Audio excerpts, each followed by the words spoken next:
Good afternoon, everyone, and welcome. Thank you for joining us for the third webinar in the series, Educating the Future Singer Post-COVID-19 Introduction Part 2. These webinars are all about how to support singers in an ever-changing market. We recognize that we do not have all the answers, but want to begin this important conversation so that our industry can continue to thrive no matter what this pandemic throws our way in the coming year. My name is Sarah Forestieri, and I'm an arts administrator and soprano, working as the manager of children, youth, and family programs at the Canadian Opera Company. And I'm very excited to be moderating today's webinar. This event is hosted by Women on the Verge, a trio of female musicians, performers, teachers, and mentors who I have the privilege of calling my colleagues and friends. So thank you to American soprano Emily Martin, Canadian soprano Elizabeth McDonald, and Canadian pianist Kathryn Tremills for initiating this very important conversation today. To learn more about Women on the Verge and all their upcoming projects, I encourage you to visit their website at www.womenontheverge.ca. And now, before I introduce our panelists, I'd like to begin with a land acknowledgement. Here in Canada, we always begin our community gatherings and performances with a land acknowledgement to recognize the traditional caretakers of the place in which we are gathering. Today, I am coming to you from my home in Ontario, Canada, but I recognize that I am on the traditional lands of the Haudenosaunee, the Anishinaabeg, and the Huron-Wendat. Today, we are coming together virtually from so many different places, and so it's obviously not possible to recognize all the places where everyone is tuning in from. But as musicians and artists, we are really storytellers, and we use music to tell our stories. For this reason, I think it's important for us to recognize the original storytellers of all the different lands across this continent, as well as express our gratitude to them for being caretakers of the land that we now have the privilege to create upon, perform, and share our art. And with that, let's introduce our panelists. I'm excited to welcome to the virtual stage today, Stephen Carr, Associate Professor of Opera and Music Theatre Studies at the Eastman School of Music and Associate Artistic Director of Eastman Opera Theatre. Dr. Bronwen Forbay, Associate Professor of Music, McLennan Community College in Waco, Texas. Dr. Erin Humble, former member of Cantus, Assistant Professor of Voice and Director of Choirs at Minnesota State University, Makato. Dr. Melissa Morgan, Assistant Professor of Music at the University of Regina, Saskatchewan in Canada. Robin Whiffen, Executive Director of Against the GrainTheatre in Toronto, Canada. Also joining our panel today are all three members of Women on the Verge. Dr. Emily Martin, Assistant Professor of Music at Bucknell University. Elizabeth McDonald, Voice Instructor at the University of Toronto. And Dr. Kathryn Tremills, Canadian pianist and sessional lecturer at the University of Toronto. Before we dive into questions, I'd like to take a moment to say thank you to everyone who has already dove into this conversation on our Facebook group of the same name, Educating the Future Singer Post-COVID-19. Today's main topics for discussion came directly from these conversations and ideas, as well as part one of this webinar. If you have any questions today, please drop them in the Q&A box at the bottom right of your screen. We hope to get to as many of these questions today as possible. We also have a chat room feature on the bottom left, which will be moderated by all three members of Women on the Verge. We would love it if you could please take a moment to introduce yourself in the chat and let us know where you're tuning in from if you haven't already. And with that, let's dive in. So the first big question was sparked by Jessica Letzak, who during our first webinar asked, I wonder about encouraging singers to pursue composition alongside their vocal performance degrees, or offer a specific stream or opportunities for those who may show interest in that. Could this be an area that would not only benefit singers, but also help to create new works for the art form? And I think this opens the door to an even bigger picture question about how we as educators need to work to value the entire person and all of their skills and interests, and not just the instrument. I believe that there really needs to be a shift in the narrative of what does it mean to be successful as a recent graduate coming out of a voice program, a voice performance degree and beyond, and how do we go about changing that narrative as educators? Robin, I'd like to begin with you for this first question, and then we'll open it up to the whole floor. Thanks, Sarah. I don't think any of you need for me to tell you that we are at a very different juncture than we were 4 months ago, given the COVID reality and how that's changed the way that we're looking at how we exist in this ecosystem as artists. And I think that in considering that, one of the things that always strikes me as so interesting is how, as academic institutions, we define success, and how largely that is, the narrative is around how many singers have we put on big stages, how many singers have gone on to be professors in big institutions, rather than looking at a more holistic approach of how it is that we're training our artists and what their contribution can be to the arts in the future. So whether or not that's as audience members or philanthropists or arts administrators, I think we need to start looking as a whole. How are we training these singers to go out and engage with the artists, or with the arts, sorry, rather than looking at particular benchmarks in terms of how many singers have reached X stage or have directed at X house. So that's really what I think is important in considering success on a broader scale. But I think as a result of COVID, it'll be really interesting to see how singers specifically will succeed, knowing that it's very likely that we won't get onto a stage for a year, 18 months, 2 years, depending on how long it takes for a vaccine to be tested and trialed and administered. And so I think from that perspective, it'll be really interesting to see what kind of skills singers are using or how are they diversifying their skill sets in terms of, have they invested time and energy into how to produce at home? Because as coming from a smaller company, a project that we're doing is in inviting artists to produce from home and then be a part of something bigger. So I think exploring how that works and how, as an artist at home, you can make that kind of work happen is really important. And then not only that, but when it comes to self-producing or work, just finding work to sustain yourselves, opera companies need people to work in the companies themselves so that they can then in a year's time or 2 years' time turn around and start to produce again. So it's important to look at grant writing and how are we managing our finances and how are we engaging with others and collaborating to make new experiences. And that is both helpful from an opera company's perspective, but also the singer's perspective. And so then how, as educators, do we help facilitate some of that conversation to make sure that our students are succeeding on a larger scale? That's great. Thank you, Robin.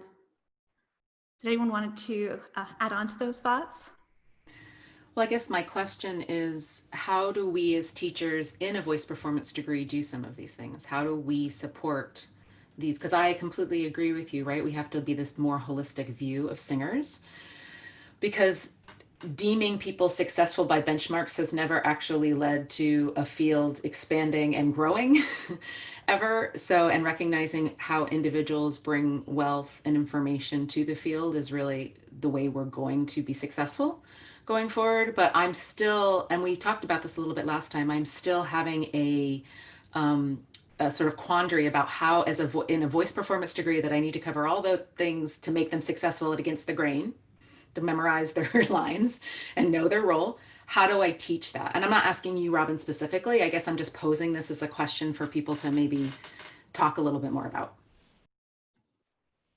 Something that I think we need to remember is, as Robin mentioned, teaching as we know it has changed. And so I'm reminded by the wise words of two leaders, which I highly respect, Dr. Hilary Affelstadt, who I think is on the call today. I thought I saw her come up, but she gave a keynote address to the Ohio Choral Association entitled Leadership in Challenging Times.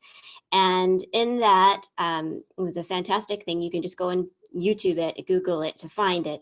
But she mentions that, waiting for life to return back to normal would be futile, because it is not going to. There will be some kind of new normal. And then she has a quote, which she used to use when I studied with her at U of T. Blessed are the flexible, for they shall not be bent out of shape. So the other person that I highly respect also is Kelly Walsh, and she's the president of Coral Canada. And she said in a social media post, I think just before she made this post, there was a webinar, the first important webinar, I think, that went out with a combination of NATS, the Barbershop Society, and also ACDA, in which it was pretty depressing, and basically explained that, you know, the aerosols are going to fly and we're all going to get sick if we try to sing together, and don't do it. And immediately after that, Kelly Walsh posted, "If a choir is only about singing and performing, there will be no choir for a while. If choir is about teaching and learning, growing, connecting, community, choral exploration, cultural, exploration and transmission and innovating, we will find a way to have choir." So the point here is that singing is not about just the performance, but it is about the process. And we have to look at our students and consider, you know, they usually come to us, teachers, their choral rehearsals, as a safe place of calm and solace. And so we have to help our students value their strengths. In the business world, people are encouraged to diversify their incomes and their livelihood. They value the process of change. And in order for us to change our narrative, we have to get rid of comparisons, which I think is something that we do as performers. We have to know our core values and then work towards those goals. And I remember as a student at U of T, I was asked, you know, where do I see myself in the next 5 to 10 years? And at the time, I really didn't have an answer, but I thought about that, and then created goals for myself, and I'm seeing myself achieve those goals and reach those goals. So I think we have to remove labels. We are not just a singer because we have a performance degree from a great institution. And the perfect example of that is right here, Women on the Verge. This kind of talk style show webinar, you know, includes performers, singers. It gives people a platform to engage, to communicate, and the skills that you have to put this all together. There's organization, administration, of course, your performance, marketing, teamwork, technology, vision, all those things. You know, so it, like I said, we have to reinvent the narrative, but it's going to come organically. It's not perfect, but we will find a way if this is what we really know that we have to do, and that, you know, which we all know we have to do. So we'll find a way. Melissa, I think that's wonderful. You were asked, where do you see yourself in 5 years? And that's really important in this question. How do we do all of the things, teach all of the things? And what I've thought a lot about is the idea of independence versus dependence. And the number of singers that have come to me who have graduated, who are new to me, and I will say, tell me about your process. How do you learn? How do you like to be coached? What's your process? How do you want, because I'd like to work with what you've already discovered. And the number of singers who've said, I don't know, I just do what I'm told, is rather high. and so I think that we can always consider how much are we passing on information and correcting, and how much are we really developing independence and asking the questions and requiring the students to analyze themselves and consider and think about what is it that they are doing that's working, that is not working, that is needed in all of the areas, and then we can hand a lot of that over to them, and that will continue after their degree. we can't teach them everything, everything in 4 years, but it's a lifetime of learning. And if that independence and self-awareness is developed, then that will take them through a lifetime.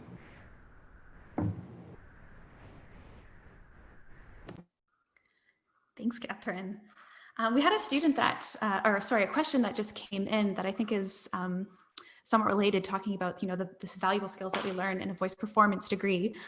Diana Woolrich wrote in saying, I have a student wanting to start a music degree in 2021-22. I want to advise and help her, but how do I help her family see this as a good option for her future? So I was wondering if anyone has any thoughts on that. How do we communicate this not only to the students, but also to the many students who are making a big decision this year? I actually have encountered this question before from one of my own students who was she was in a moment of crisis. She kept saying, but I like to sing, but what am I going to do with it? And so I gave her a bit of extra homework, because of course we all do the mindful discipline practice. Those of us who've been teaching online for some time will ask the student to record themselves and then watch themselves performing. And often I'll say, make 2 recordings, watch it before you submit them to me, decide what you consider to be your best recording, and then submit it. And then I want you to substantiate why, because like you were saying, Kathryn and Melissa, we want them to be really mindful about how they are, what their process is, so that they can see and be part of the change, right? But the homework I gave her was chapter 1 of Angela Miles Beeching's book, Beyond Talent. And I have to say, I think this is probably one of my favorite books to assign students that ask me this question, because now we want to be able to point them in the direction, find your information, do the research, talk to your friends, talk to others in the field, but realize that to be successful in music doesn't only mean performance. You could be an artist manager, you could be a concert promoter, organizer, you could still sing or play an instrument, but you could also have if you have a head for business, you can bring that into what you do. It's not only one avenue that you need to follow to be successful. I don't know if everyone has seen the University of Southern California's poster of careers in the arts. And it's got lots of circles and sort of a spoke and wheel sort of design. And they will happily send you one for your studio or building, because it's also, advertisement for their programs. But it really is a great graphic to show students and parents when they're visiting of here's the circle of performance, but here is everything that supports that performance. And there are so many ways that people can work in the arts without being on stage. That being said, having a music degree, if you're going to be a music librarian for a major orchestra, is a great thing to have, or providing support in some other sort of way. But if people are interested in the numbers side of it, here in the United States, the arts and entertainment sector is larger than agriculture and transportation combined. It's a lot of money. We're talking, billions of dollars. And yes, that includes everything from, MTV and probably TikTok, but that's a Chinese company. But anyway, along with the Met and the Chicago Lyric and community choirs, but it's a huge, huge sector. And there's so much work that goes into it. It's just about opening people's eyes, because I know parents are trying to protect when they ask those questions, but just showing them that there are so many on-ramps to success in this field, even when times are not normal. And I'm speaking from the world of opera. I mean, it's the most collaborative art form that there is, right? The sheer number of people that it takes to put on an opera is, I can't think of an art form that takes more troops, right? So I try to build that into the classroom work, is asking the students to play the role of the stage director, or to come up with a costume design, or, think about where the lighting's coming from. It doesn't only create better performers, because that active imagination informs the way they perform, but it also, I think, opens up their eyes to all of the different other ways they can still be part of the creative process with a completely different job. I would love to jump in here from the perspective as a parent. I have a 19-year-old daughter who just is in the middle of a gap year, unfortunately for her, and got laid off from her jobs. And then I have a 16-year-old son. And I know for my daughter, the idea of going to university, especially this fall and being online, is something that is definitely not appealing to her. But the conversation in our house always, COVID pandemic or not, is I don't care what you study. I want you to learn a process. And I often say that to my own students as well, and to the parents that come and speak to me, is that it's not always just about the content, it's about the process, which we talk about all the time in singing. We've already had it in the chat and all of that. It's really about a process of learning and discovering and asking questions. And I think that when we are talking to parents, I know in Canada, one of the things that we're really lucky with is that our university education is publicly funded. We have very few private universities. It's mostly publicly funded. There is a discrepancy from province to province. I know where Robin's from. It's the cheapest undergrad you can get. Toronto is a little bit more expensive, and it varies in price, but you can still do an undergraduate degree for probably $5,000 in Canada of tuition. I know. U of T is around $9,500 for a music degree, right? So part of the conversation for us up here, and I'm sorry, Americans, but I'm selling my Canadian program saying, oh, you want to go to Eastman? Okay, well, the dollar's $1.67 right now. So add 60% to your 30% to your dollar, and you decide what your return on your investment is, right? So you want to come to U of T, or you want to go to Memorial, or you want to go to Wilfrid Laurier, or wherever, you're going to get a really great return on your investment, regardless of whether you take music or you take general arts or you go into business, because there are skills and availability of learning process that's there. And that's always been my conversation, my husband's and I conversation with our kids. And also, just to take it to the next step, it's not about, for us as well, just university, it's college as well. It's that post-secondary next step, whatever that is, because if you're really a parent that wants to protect your child, you want them to go into a safe space like college or university where they're still pretty protected and be able to fail successfully. So that's sort of how I talk about it in that sense. I just want to point out, Kimberly Barber in our chat actually said, in the latest job posting for Tapestry Opera for a marketing and communications director stipulates that experience and understanding of opera will be considered an asset. So there you go. It's everywhere we see it. Thank you. Great. So I want to actually shift the conversation slightly to one of these specific skills that I think we know we can all gain from a voice performance degree. Another big idea that has come up through these discussions is collaboration. And Stephen, you hinted at this a little bit, but we've talked about collaboration as a vital building block of this new way of education going forward. And learning how to collaborate is a big part of that question. So I'd like to spend some time discussing how we as educators can teach that to our students. How do we teach them to become strong collaborators? Aaron, why don't we start with you?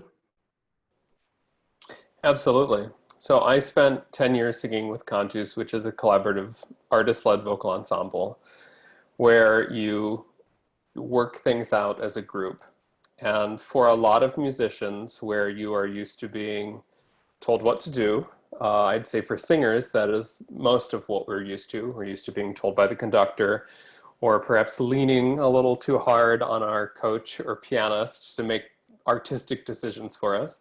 Or if you have conducting experience, then you're used to telling people what to do. But there's not a lot of opportunity in the vocal world to come together in a true chamber music collaborative experience. And so even after a lot of training and many years of school and multiple degrees, that was something that was sort of new to me. And I learned so much about not just how to be a better musician, but how to be a better colleague, how to be a better person through learning how to collaborate. And having been through that and had spent so much time doing it, on the other side of it, I see how much we lose when that isn't part of the process. And clearly there are times when you don't need a committee to make a decision. But in music making, if, we're often taught to not collaborate, right? You never talk to your colleagues about their singing.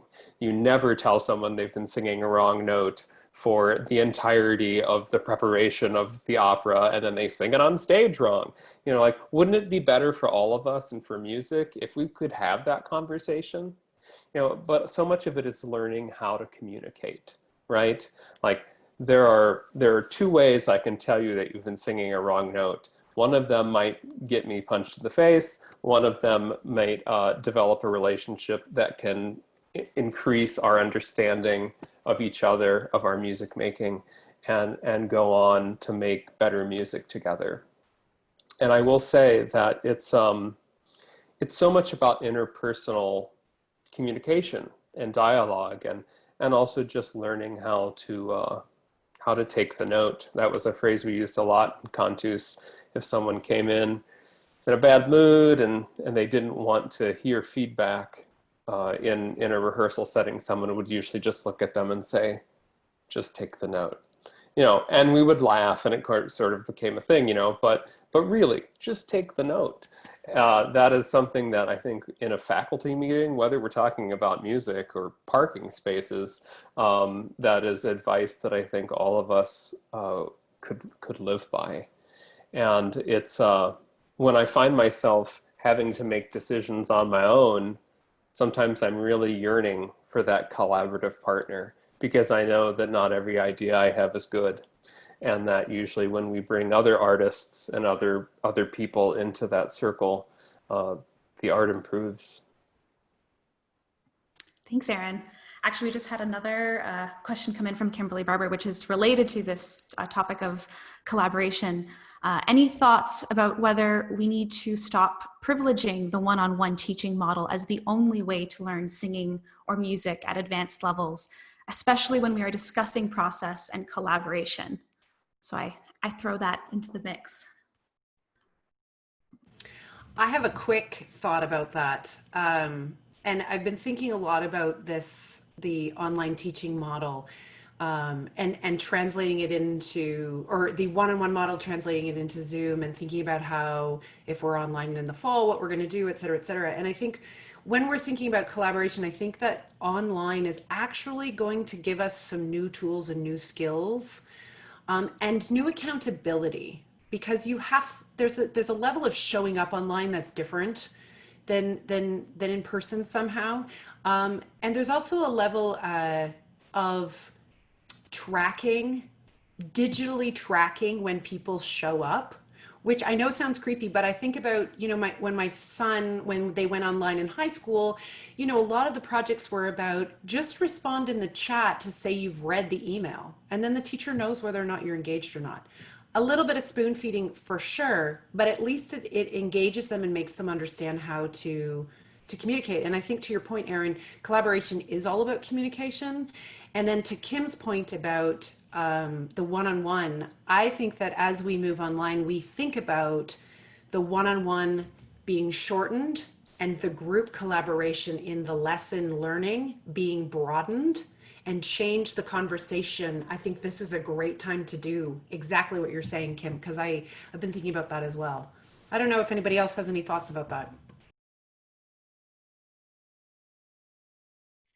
I'd like to actually hop in here, because as an administrator who's organizing a summer program, this is also something we've been talking about. And one of the things that we've actually decided to do is make our one-on-one coachings and lessons shorter, and then engage our participants on a group level in conversations that are relevant to the industry right now. So putting more focus on an opportunity for dialogue amongst artists and faculty, but then also giving them the one-on-one support they need, but just with less emphasis on that being the only way of learning.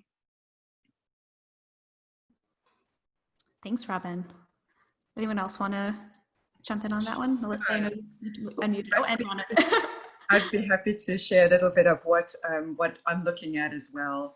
With the course that I'm building for online for the fall, we also have exercises where the students will be posting in the discussion board various videos that other students will then subsequently be commenting on, to sort of create community and also to have the students take ownership of their learning and then give their input. I wasn't sure if the question was particularly regarding whether different teachers should be team teaching, because I think voice teachers are a little hesitant about that. I think it depends on the relationship with the other teacher and the knowledge about how they teach and the, what school of singing they subscribe to. But if it's specifically relating to the students' engagement, I think discussion board posts of students' recordings is a good way to get them to work with each other. And something else I learned about recently, a Webquest. You guys familiar with Webquests?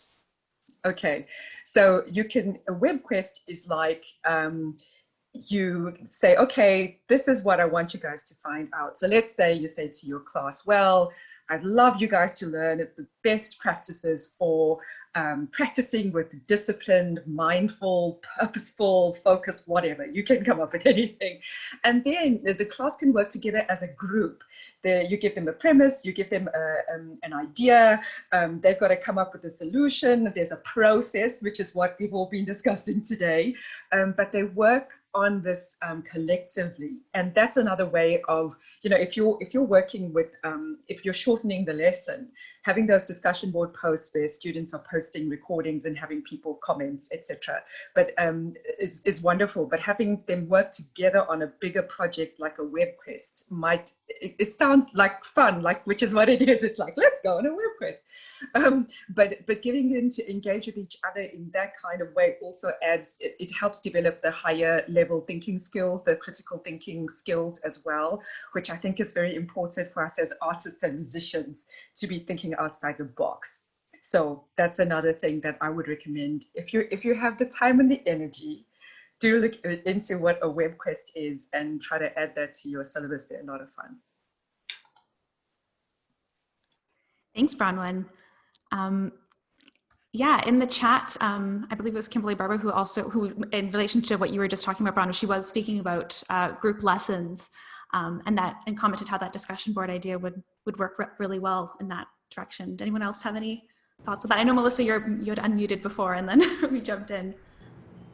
I'm learning so much listening to all of my colleagues here. This is just awesome. But I was just thinking back to, I was a flutist growing up, and I played piano and I sang. But I remember we did these kind of like masterclass sessions, and that group experience, watching everyone, and then being responsible for myself and presenting myself to the class was a really important part of my confidence building.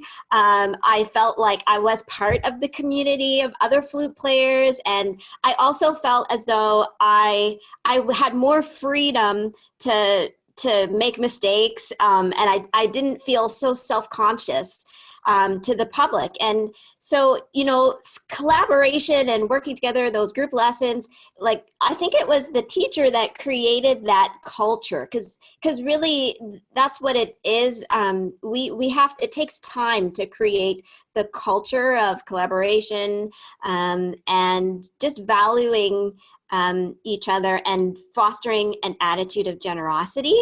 I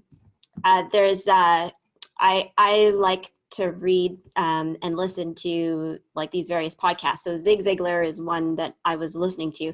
And he always says, you can have everything in life you want if you will just help other people get what they want. Well, you've got to be in the room with them for that to happen. So I think now during COVID, when we've all been in isolation, we see the importance of being in community and coming together. And for some, I know when we went online here at U of R, the act of coming to the computer, even though, you know, we were all through a screen, that first time when the choir came together just to socialize and just to check in and see how we were doing, for so many of the choristers, I remember I had to leave the computer screen because the students were just talking among themselves, just sort of feeding off of each other, building that collaboration. It does so much. Like, we are human beings, we need each other. So I think Kim's point, you know, is perhaps it's time to sort of give more attention to group lessons, and teaching is good. Just to point out what Melissa said about the teacher modeling that behavior, and especially like in a studio class or a master class situation, you know, we often describe the older way of teaching lecture or anything as the sage on the stage. And if that's the model that we show to our class, then they won't engage with each other, right? They turn to you for validation. They turn to you as the sole source of information. And really you're robbing them of a learning experience if that's the way that you're teaching them.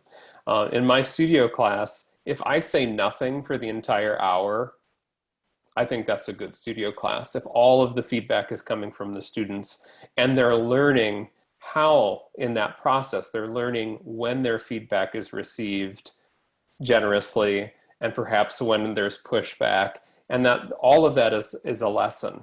And I think that is so valuable to give them that opportunity in a group setting to learn from each other and just be there to sort of guide and put up maybe some bumpers here and there where they may need to go up, but just provide guidance and really let the learning happen amongst the students. And of course, we all learn from that process as well. Thanks, Erin.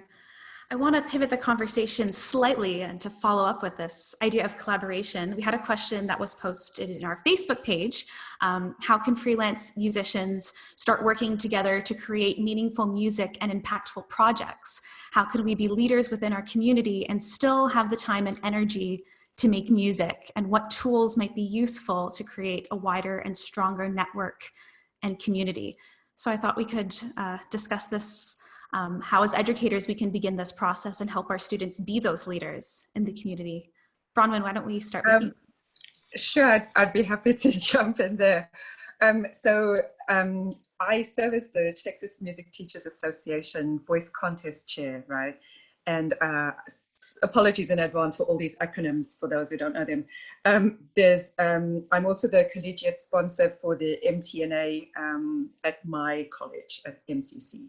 And so what has been really interesting in terms of collaboration, building leaders among the student body, getting people to engage, you know, in the creative process and collaborate with each other, was something that actually happened last year toward the end of 2019. So as the TMTA Voice Contest Chair and the collegiate sponsor, I have the privilege of identifying students that I think might be good members for the MTNA and asking them to participate, to be involved. And I'd identified a couple that I thought, you know, this person shows promise of being a leader.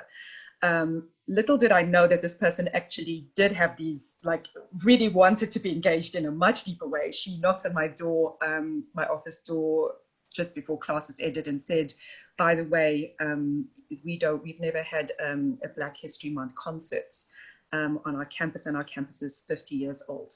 So she said to me, would you be interested in serving as the faculty sponsor? And I said, hey, you know what, I'd be happy to do it. And I thought, well, okay, I have a heavy schedule, but I think it would be worth it for us to do something that engages the community. And I'd love for this to be an inclusive type of event that is encouraging and uplifting, etc. So what I said to the students was, you know what, I'd be happy to do it, but I'm going to ask you to lead it. So you'll need to contact your colleagues and let's make it as inclusive as possible. And on our campus, we have contemporary, jazz, classical, rock, hip hop, I mean, all different styles of music. And I said, let's try to get everybody to participate. Doesn't matter what race a person is for this concert. You know, I would love to include as much diversity as possible. And so we had a couple students that weren't sure if they should participate. But this young lady who had spoken to me, you know, she said, no, Dr. Forbay said it's for everybody, and students jumped at it. They were so engaged. This turned out to be a wonderful concert.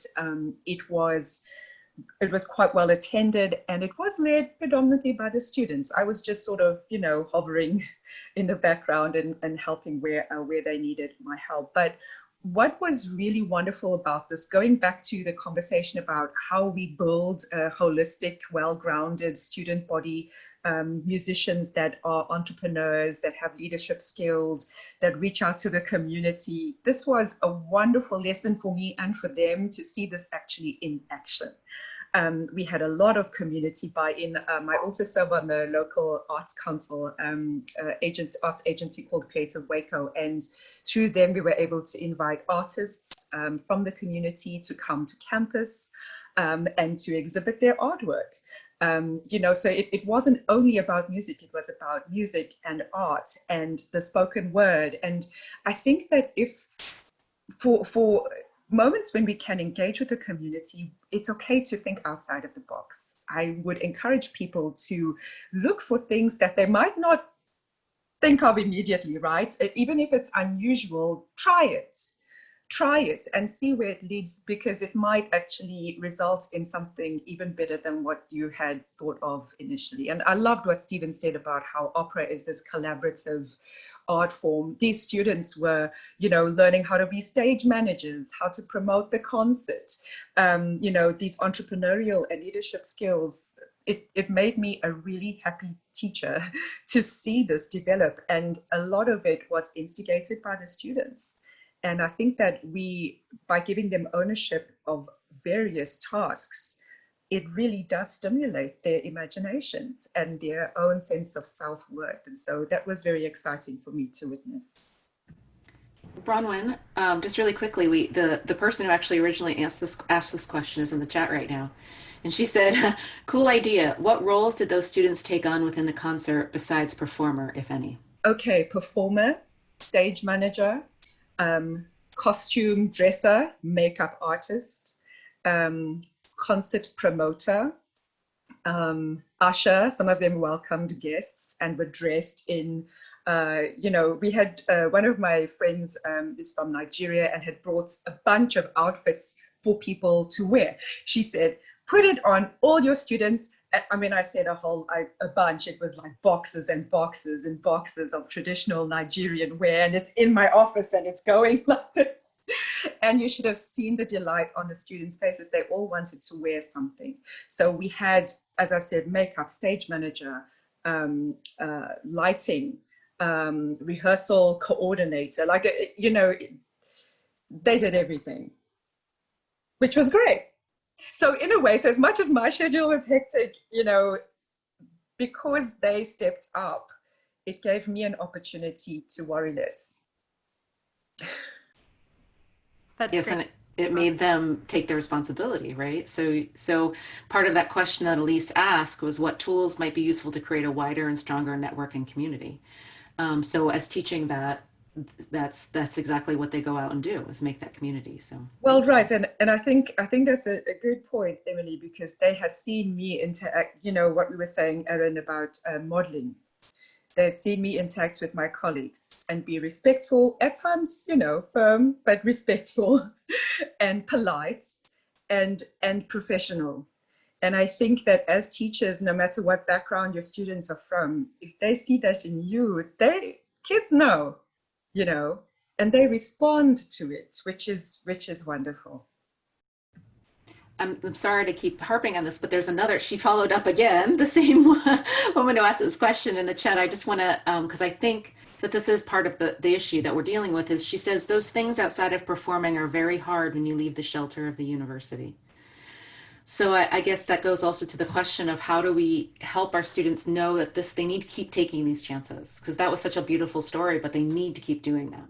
Yes, they do. And what they can do, okay, so in terms of them taking ownership in the greater, wider world. So I encourage my students to join arts organizations like your local music teachers association, join not just student nets, but join nets. And as I said, like they got to see me model professional behavior, not just on campus, but when I would go to conferences or in my own performances, which they would come to see. So, they know that I'm an artist teacher, and that's interchangeable. It's not in any particular order, but the thing is they know that it's possible. And so by joining those organizations off campus, it stimulates their creativity and also might put them in a leadership role outside of campus, you see. And I think that's the other important aspect for sure. So when they graduate, it does not stop there. It's a good. Well, and Bronwen, actually, what you've just said is the stepping stone or part of what I was thinking about this week, in that it's about joining the student Nats and it's joining Nats in general, but then it's also about joining outside of the music industry.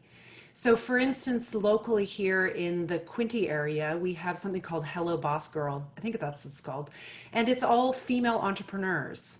And anybody who is running their own business, so if you're a voice teacher, you're running your own business, you can join it, and they feature and they have meetings and things like that. So I'm thinking, like, how do we engage in the community when you live in a small area like I do, where there aren't a million voice teachers? There's me and 2 other people.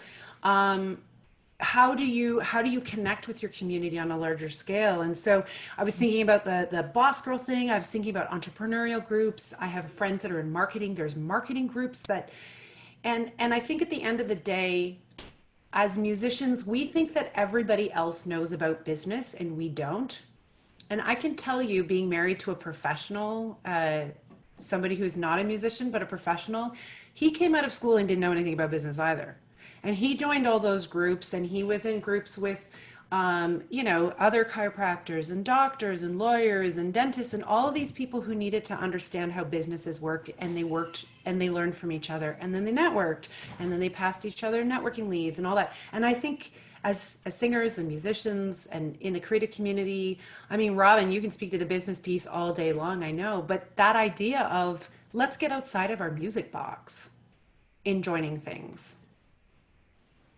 I'd just like to follow up what Elizabeth just said about getting outside of the box. And Bronwen and Aaron and Stephen have all talked about this collaboration. And as somebody who hires singers, one of the things that endears me to a singer is if they are empathetic to all of the things that are happening. And it's the singers who have really taken the time to understand what it means to have to market a concert or have to come up with a concept for costume design. Those are the best colleagues, and they're the people that will get hired again and again and again. And I don't care if they have the best voice, because they're the best people. And I just think that's so important. So kudos to all of you for just doing a kick-ass job of training your singers. Thank you, Robin. That was great. Okay, so I want to shift the discussion ever so slightly. Another big topic that has come up in recent industry discussions is the standardization of the voice degree, and whether there should or should not be a set of defined practical standards for granting a degree or for voice teachers of music schools to assess their students. And I want to open that question up to the panel and talk a little bit about whether we do need to just standardize that voice degree, and what could we stand to gain or lose from doing so. Stephen, I was wondering if we could begin with you for this one. Sure. Yeah, this is a conversation that comes up all the time for us. I think because about every 5 years, the National Association of Schools of Music wants us to come up with measurable metrics for what is a successful graduate from your school. And also it comes up a lot in the context of juries, where students are being graded. And if there's a student who feels that they want feedback about why did I get this grade, the schools really wants us to come up with sort of a rubrics for like how to numerically defend a decision about these sort of things. And it's really tough because there are certain things obviously that are perhaps more objective, like languages, like intonation, where you can perhaps come to sort of a consensus about where the student is. But so much of what singing involves are the intangibles that are so hard to articulate, let alone quantify numerically, right? So I understand the temptation or the desire to do this, because I think a lot of students feel like they fall through the cracks, or they don't understand why they're not getting the feedback that they want. But I also think that someone said earlier, 4 years is a lifetime, right? And you're accepting a first-year student based primarily on potential, right? And what you hear in that 17 or 18-year-old voice. And who knows what's going to happen over the next 4 years, not only in terms of the growth of that voice, but the interests of that student. And I feel like the better answer to this quandary than sort of trying to be even more myopic about the way we measure the degree is to expand what we're able to offer the students. And what I mean by that is one of the things I've been encouraged about recently, as someone whose heart lives very much in both opera and musical theater, there's been a shift, I think, in the mentality among voice teachers that there's only one way of singing. There's only one healthy way to sing. And what you do is you learn that and then you just apply it to everything else. And that kind of mentality of if you can sing classically, you can sing anything, right? I think that's dying, and I'm kind of glad about that, because I think so much of the pedagogy and the research that's going on now that's really interesting and groundbreaking is in the world of CCM and belting and music theater and all these things that for so many years were just deemed untouchable, right, and unhealthy. And I think we're learning that there's a difference between a sound that may be unpleasant or you may not enjoy, or a style of singing that you may not know how to teach, versus that's really unhealthy. Those are two different things, right? And so you get a student, to circle back to the question, who's signed up for this 4-year degree and maybe realizes in their sophomore year, you know what, opera is not where I'm headed. It's not really where my voice is going. It's not where my passions lie anymore. I've discovered that I love musical theater. And wouldn't it be great if we as teachers and schools could then meet that student where they are and continue to foster that love of singing without, I mean, think about it. Bronwen, what you said earlier too struck me too, about how you acknowledge that hip hop and all these other forms of music exist. Like what most singers come to us when they're young, loving music theater, loving pop music. And what we say to them is, no, you need to learn these 24 songs from the 17th century in Europe.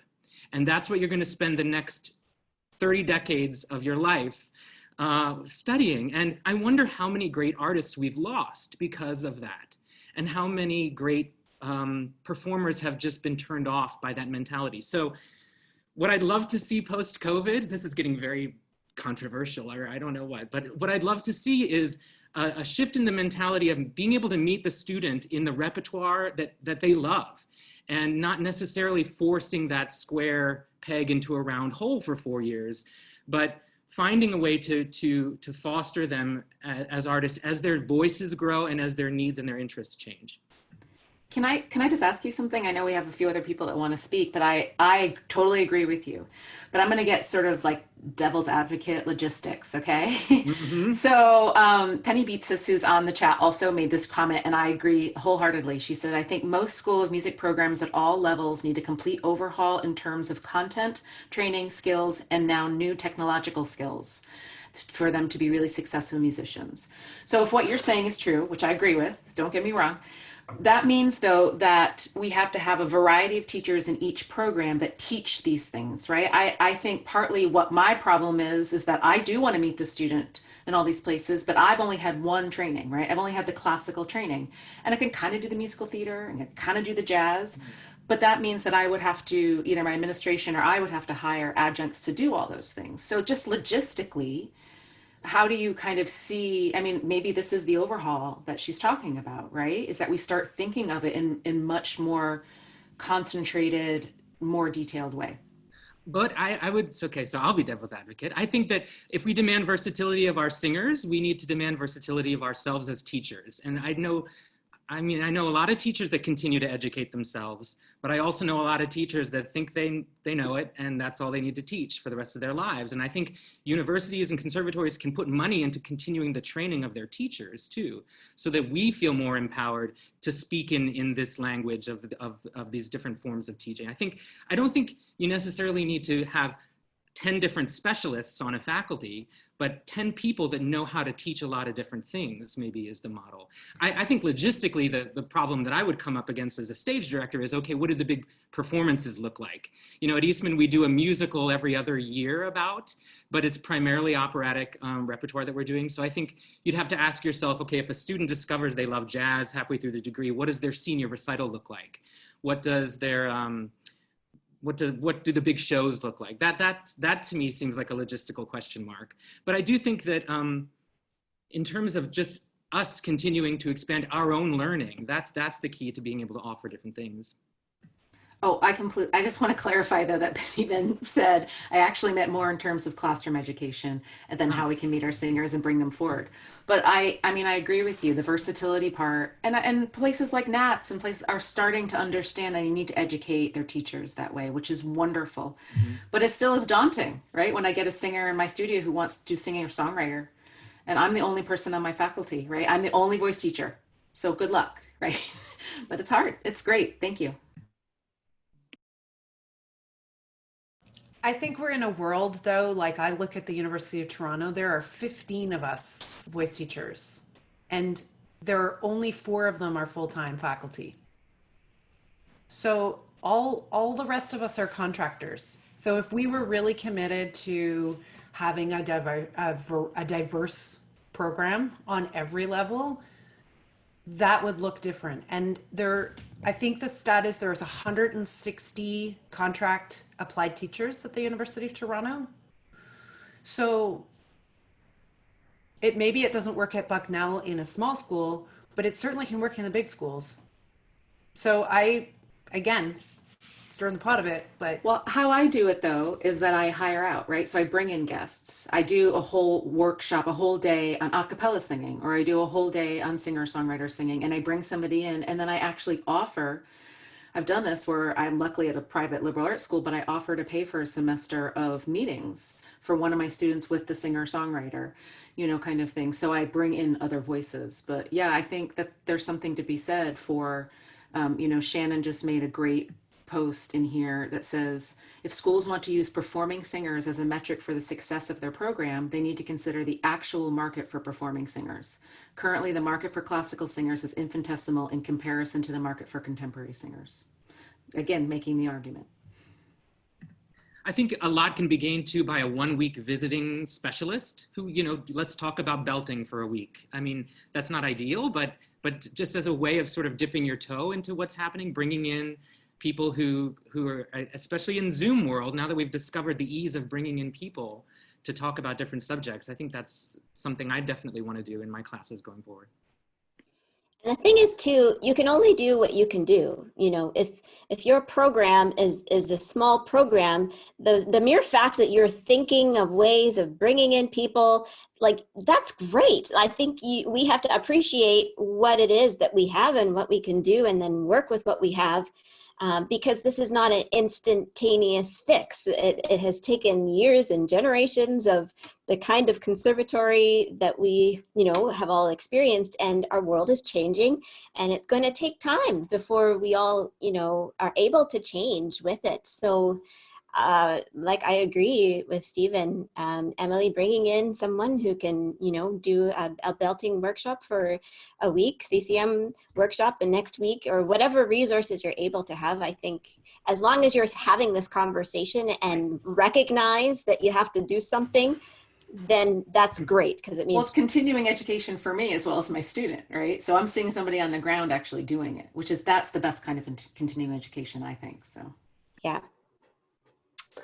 I think it's, sorry. No, I think go it's also about like finding ways to open up the degree programs to give students the maximum amount of choice.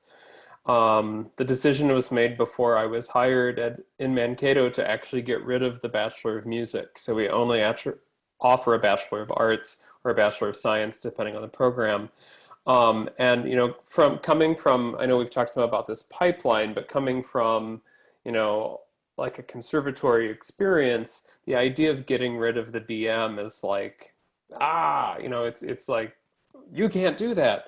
But actually, it's so restrictive that for so many programs, it just doesn't make sense anymore. And so if you're a student who's halfway through that degree program and you realize that opera is not in your future, is there another place for you to go? And this speaks to what Stephen was saying. You know, is there a BA? Is there a much more general option in that school that allows you to package together the education that makes sense for you, so you can really find what your passion is and you can really go?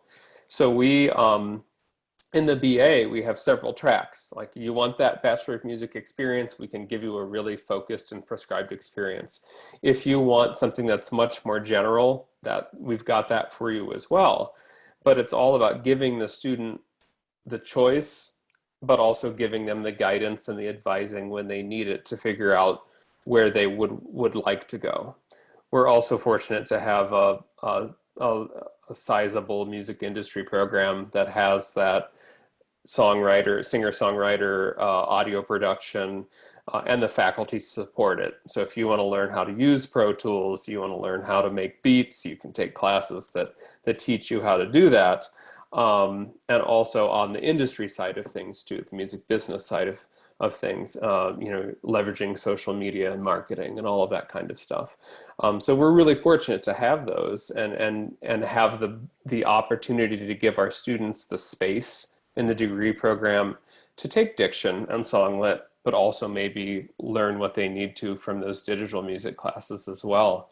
You know, but largely that was about taking away a lot of the prescription and letting the students have more autonomy. And I feel like that's a movement right now in higher education in general. Like, we're being asked to do that by universities. And I think the music departments and schools of music are often the last line of defense in terms of wanting it to be the old way, because so much of what we're doing is backward looking. Thanks, Erin. I actually wanted to jump to a question that Shannon Coates had asked earlier in the conversation. I think it's actually really relevant now for those students who are looking for more than just, you know, the rigid classical voice training. She writes, in the experience of the panel, what are some practical ways of encouraging self-learning and self-actualization in an academic institution program that often does not leave room for anything other than the curriculum?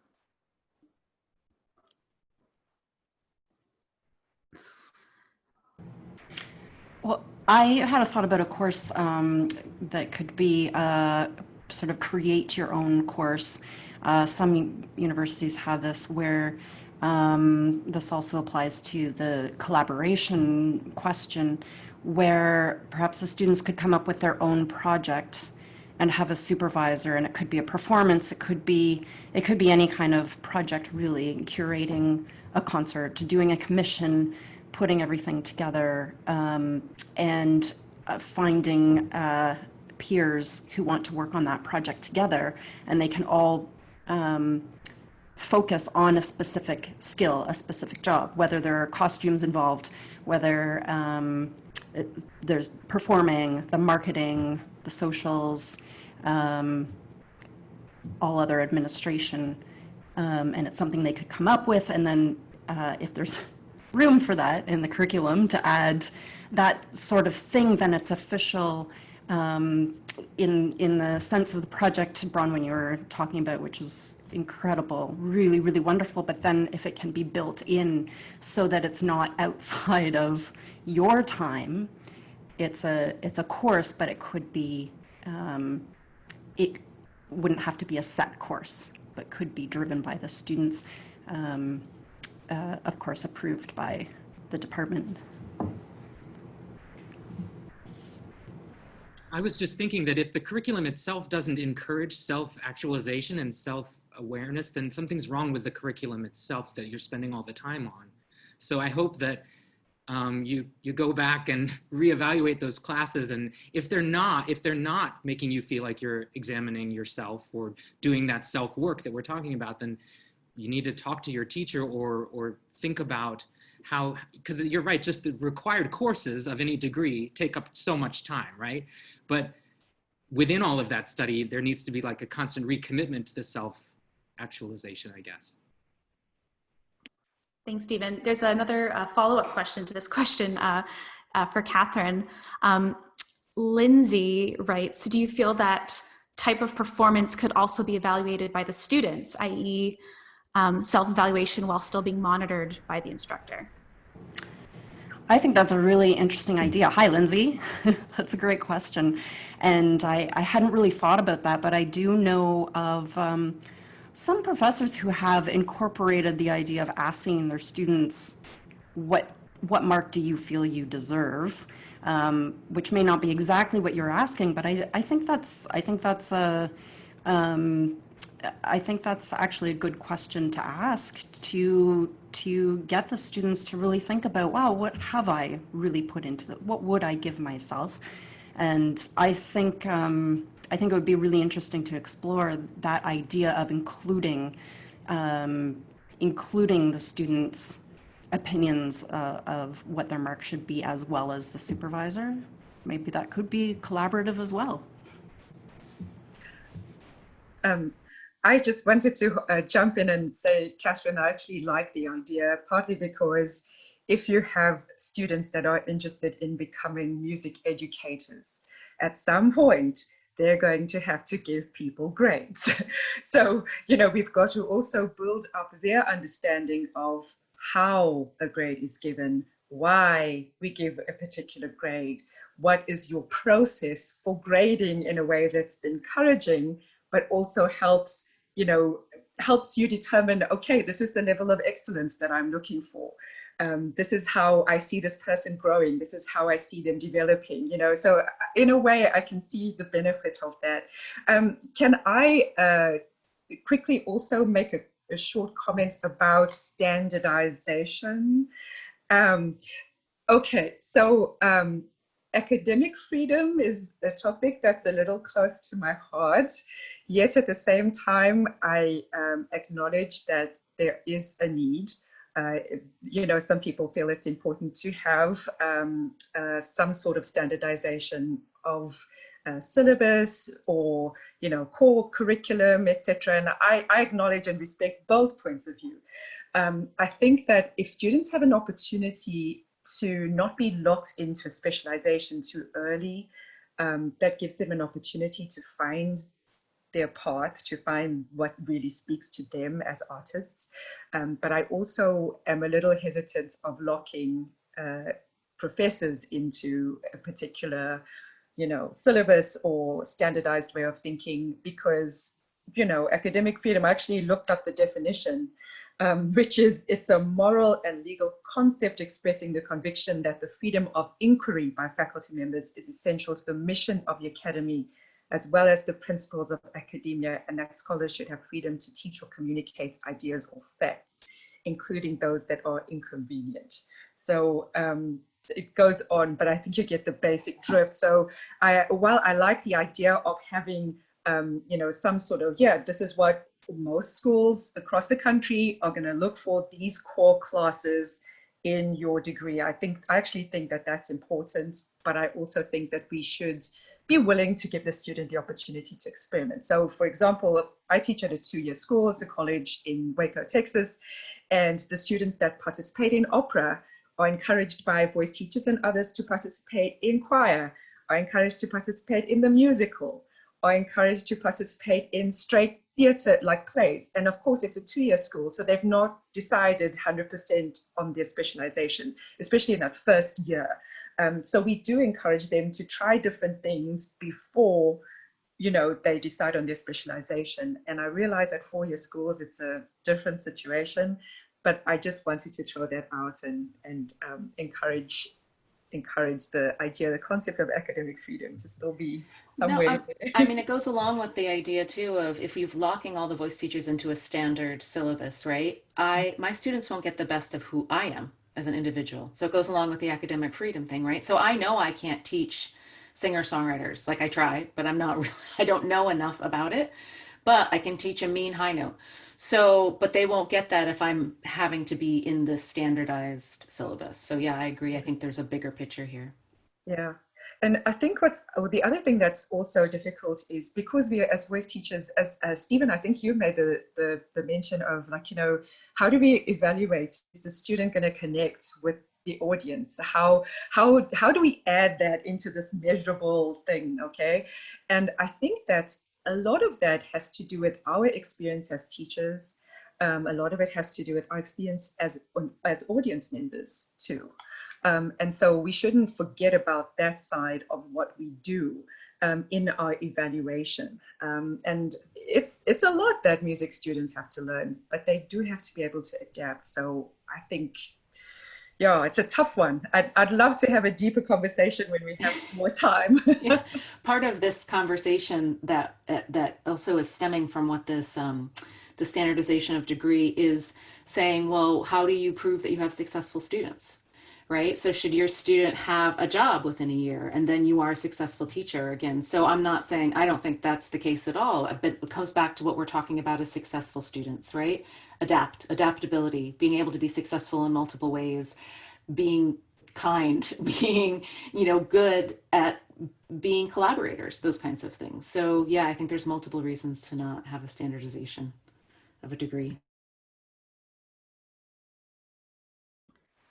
Thanks, everyone. I think we could talk on and on, but I want to make sure that before we wrap up, we have time for everyone to say a few final words. So I want to take a moment to go around the room and get everyone's closing thoughts and statements. Stephen, you're at the top of my screen. Why don't we start with you? Okay, well, thank you is my first thought. I mean, what a great conversation. Thank you, Women on the Verge, for having me.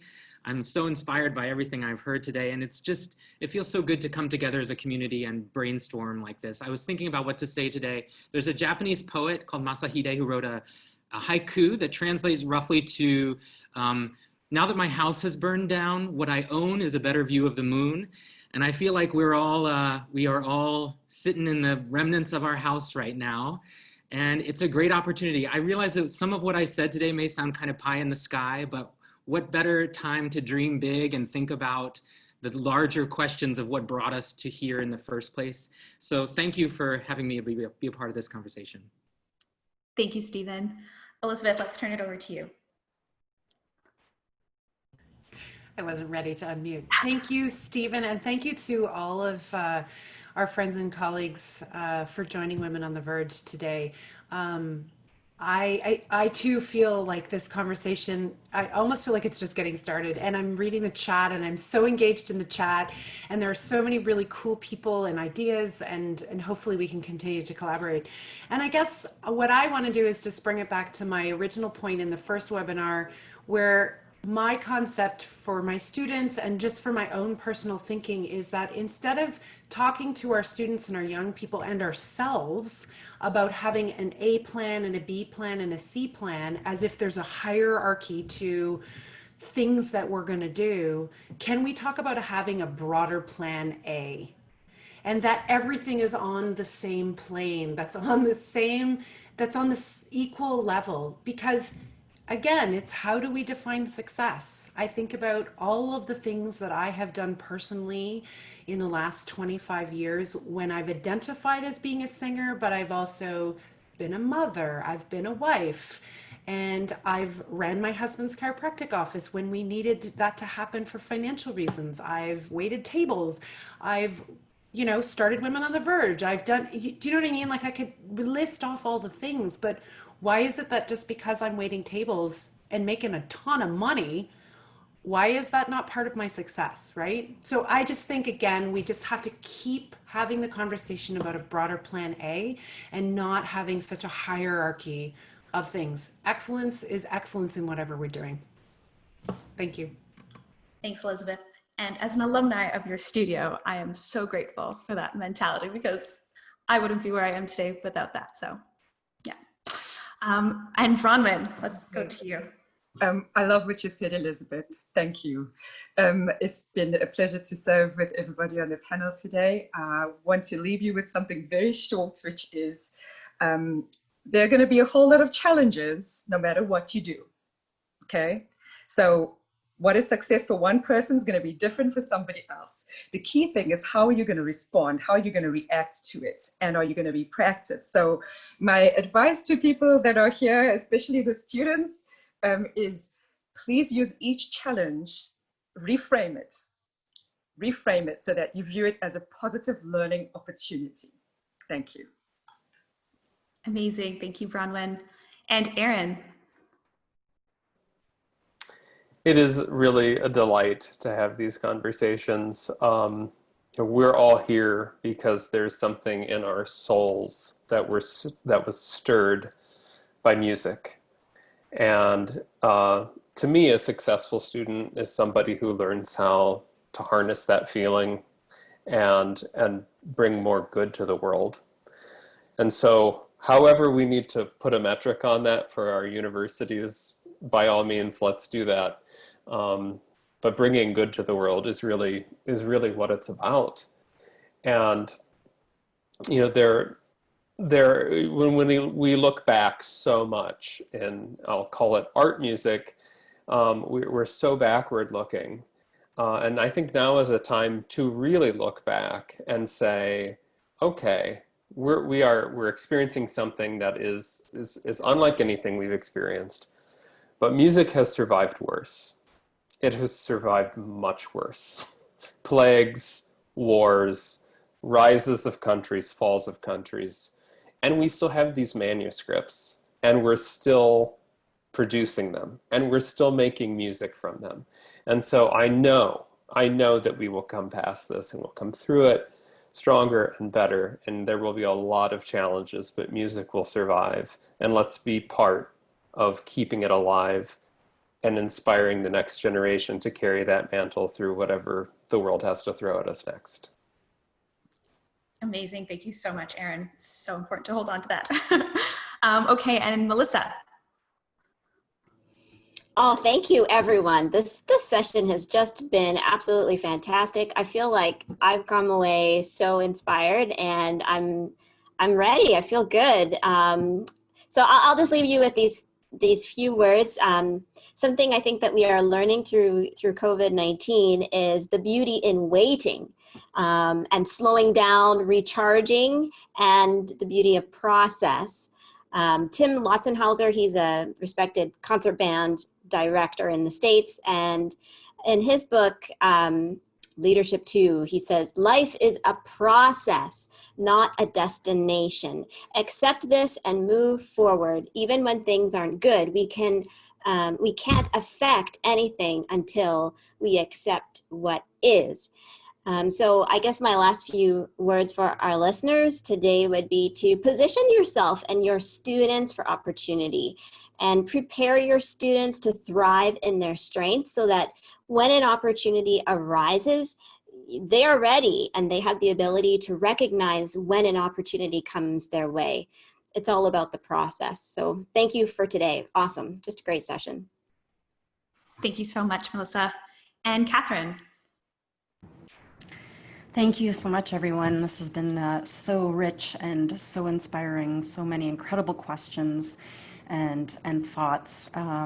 My final few words for today are speak to resiliency and flexibility. The cultivation of creativity and resourcefulness in our students builds their sense of exploration, curiosity, and ability to problem solve, building confidence and the ability to continue learning new skills independently, resulting ultimately in the ability to be flexible and self-sufficient. I'm going to read this each day. Creativity and flexibility. Thank you, everyone. And next is Robin. Just to close, I'd like to say thank you again to Women on the Verge for inviting me to participate in this panel today. One of the things that's really sticking with me is the weight that educators must feel to make sure they're giving their students the best of themselves. And one thing that I would suggest and recommend is look outside of your academic institution at your network and figure out how you can help facilitate filling some of the holes you feel in your teaching with people in your network, whether that be people within companies, people, you know, marketing professionals, and do what you can to facilitate learning rather than feeling like the weight is on you to give your students everything that they need. Thank you, Robin. And last but certainly not least, Emily. Thanks, Sarah. So first, before I say anything, I want to thank everyone who's joined us today. This is an amazing group of friends now. Some of them I did not know before this, and also the people who joined us for part one. I especially want to thank Sarah Forestieri for doing such a good job moderating these discussions. She's like a pro, such a pro at it. So I'm going to go a little different here with my wrapping up thoughts. I actually want to pose questions to all the educators, all the students, all the people out there that I want you to keep thinking of. This webinar series has actually been living in my brain for about 2 years because I have the ability to actually look at my curriculum and change it a little bit going forward. And then I didn't have the time, and then COVID happened, and I was like, this is the time we need to have this conversation. So I'm going to give you a list of questions, not many, don't worry, there's no tests, that we have the responsibility, and that's the word I'm using, to ask going forward and to keep asking. I know a lot of us might be afraid of the outcome because we might feel like we don't have a job or we're not sure what we're going to do next, but discomfort breeds ingenuity. So we need to keep asking these questions. So I have 6, so just think about them. First, is the traditional voice education model relevant any longer? Is this an opportunity to see the role of the whole musician in a new light? How should we support singers in an ever-changing market? What are our responsibilities to our students? How do we create not only resilient musicians, but resilient and flexible individuals? And last, but certainly not least, how do we teach and model valuing the entire person and not just the instrument? So I hope we keep having discussions. My intention is to keep having these discussions, and I just want to thank everybody again. Thank you so much, Emily. So I will just quickly wrap up. Again, thank you to everyone tuning in and to everyone who has submitted their questions throughout this entire series and who's contributed in the chat today. Thank you to our panelists for your time and for all your honesty. Thank you to Women on the Verge for hosting and for having me a part of this discussion. It's been such an honor and such a pleasure. If you'd like to rewatch this conversation or share with your colleagues, the live YouTube replay will be available very soon. So stay tuned to the Women on the Verge socials for that, which is at Women on Verge on both Facebook and Instagram. You'll be the first to know when it's released. And if you haven't already, please join our Facebook group, Educating the Future Singer Post-COVID-19, to hear about our upcoming webinars and to join in the conversation. Our next webinar is actually scheduled for this Friday at 10:30 a.m., which is new time, 10:30 a.m. Eastern. And the webinar is the second part of our discussion on Black, Indigenous, and people of color representation in this industry. And the link to register for that webinar will be posted in the chat and is also available on our social and on the Women on the Verge website. And I think that is all for today. Thank you again, everyone, and have a wonderful evening.